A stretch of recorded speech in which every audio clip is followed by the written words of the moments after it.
Ifa keessan jiraadha, ifa jireenyi koo dukkanii. Yoo shamaa akkam jirtu nagaan keessan bakka jirtanitti isiniif haa baay'atu jecha karaa YouTube channel kanaa barsiisoodha waan jennu isiniif dhiyeessina. Har'a sirbitoota beekamoo warra turan garuu gooftaa Yesuusiin fudhachuun gara faarfachuutti dhufanii fi hinaafaaf jaalala guddaadhaan tajaajila kan jiran waliin haa ilaallu. Viidiyoowwan barsiisoo akkasii argachuuf amma subscribe gochuu hin dagatinaa.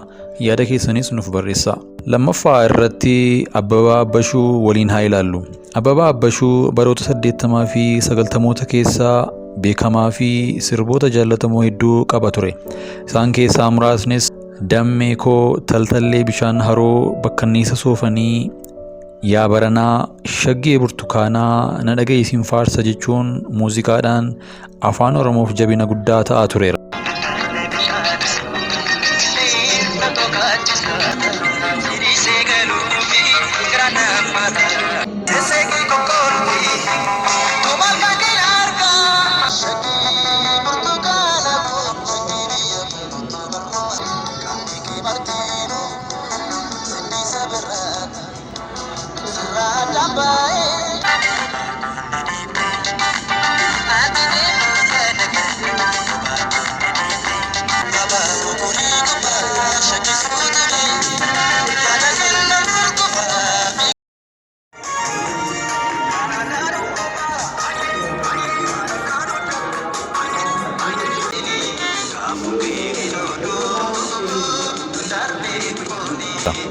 Abbabaan Abbashuu garuu akkasitti hin hafne.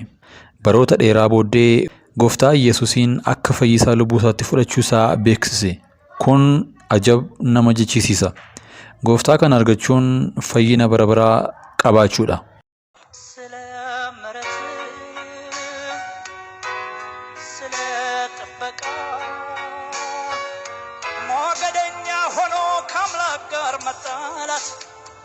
ማገዶን መሆን ነው ለሚፋጀው ሰማት አይተህ ከኢየሱስ ጋር ሲሄዱ ከጌታ ጋር ሲሄዱ ዓለም ተስፋ ቁረጭ አልተገናኘንም የኢየሱስ ወታደር ነኝ Ifa keessan jiraadha, ifa jireenyi koo dukkanii. Ifa keessan jiraadha, ifa jireenyi koo dukkanii.